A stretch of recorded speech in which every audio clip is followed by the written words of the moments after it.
சொன்னீங்க. உண்மைதான். அப்போ திமுக அதிமுக இவர்கள்லாம் 75 ஆண்டு காலம் திமுக, 50 ஆண்டுகள் அதிமுக.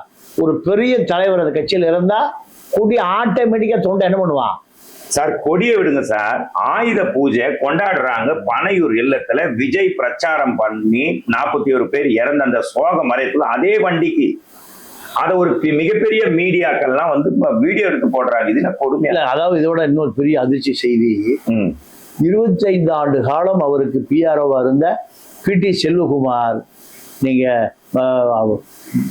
பைபாஸ் சர்ஜரி பண்ணி திருவனந்தபுரம் மருத்துவமனையில் படுத்து கிடக்கிறார். யாரோட 25 வருஷம் பயணம்? விஜயோட பிடி செல்வகுமார். இப்ப வரைக்கும் ஒரு ஃபோன் பண்ணி எப்படி இருக்குன்னு கேட்கவில்லைன்னு வருத்தப்படுறாரு. அப்போ அடிப்படை மனிதாபிமானமே இல்லாத இந்த விஜய் இப்படி மக்களுக்கு தலைவர்? அரசியல் என்பது மருந்துக்கு கூட தெரியாத ஒரு நபர்.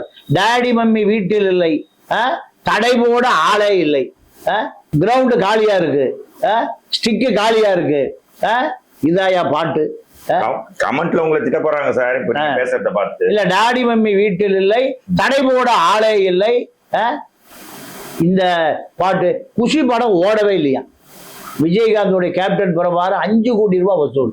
குஷி படம் ஒரு பய பார்க்கல, ரீ ரிலீஸ்ல ஒரு பய பார்க்கல. இதுதான் இப்ப செய்தி. அப்போ விஜயை பார்ப்பதற்கு அதிமுக வரான், திமுக வரான், சிறுத்தை வர்றான், சிங்கம், புலி விடுத சீமா ஆளு வர்றான், பார்த்துட்டு வீட்டுக்கு போயிருக்கோம்.